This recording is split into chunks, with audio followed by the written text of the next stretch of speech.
palju õnne tänasest päevast siis etapi kokkuvõttes teine koht. No võrreldes eelmise aastaga siis täna läks väga hästi. Jaa, kindlasti. No, eelmine aasta juhtus väike õnnetus, tuli väike paus hooajale sisse, ranglu murda, aga nüüd täna kõik sujus kvalifikatsioonis, ei olnud kõige kiirem aega, kõik mehed olid 1 sekundis. Õnneks puid on, sai ilusti valida. Esimene start, nagu ikka hooaja algus, mul on siiamaani veel vaevlen, käed lähevad nagu täis. Võib-olla aitas kaasa see ka, et rada oli päris kiire. Teine sõit oli rada juba aukus, ehk siis esimene sõit oli mul 4. koht, ma sain Priidust viimane ring mööda, et see tegelikult päästis päeva, et alati siis väike mõttetera, et tuleb lõpuni pingutada. Ja teine sõit oli natukene start parem.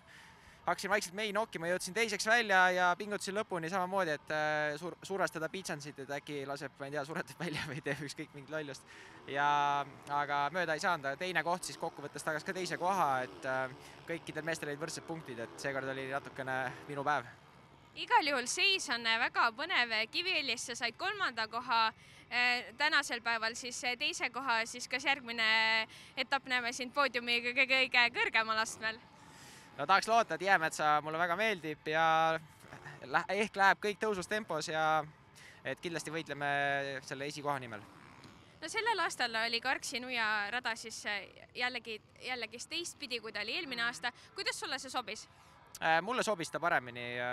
Minu jaoks on rohkem nagu tekib möödamineku kohti ja see aasta on vahva näha, et rada on, kõik on tagumise otsad on ka kõik ära puhastatud, rahval rohkem seda rada näha ja rada oli vinks-vonks, et võib-olla mõnes kohas natuke rohkem vett peale ja siis on nagu tipptasemel. Kuidas sulle võib-olla sellise terava nurgaga start sobib? Kõigil on ühtemoodi, et tuleb ees ära saada, selles mõttes kindlasti on see, et kes saab kõige paremini minema, kurvis tekib tropp, siis tekib järjekorra numbri ja hakkad vaikselt minema, aga kui saad üle puu hästi minema, siis seda meest ta soosib. Igal juhul aitäh ja aitäh nende põnevate sõitude eest tänasel päeval. Ja suur tänu teile!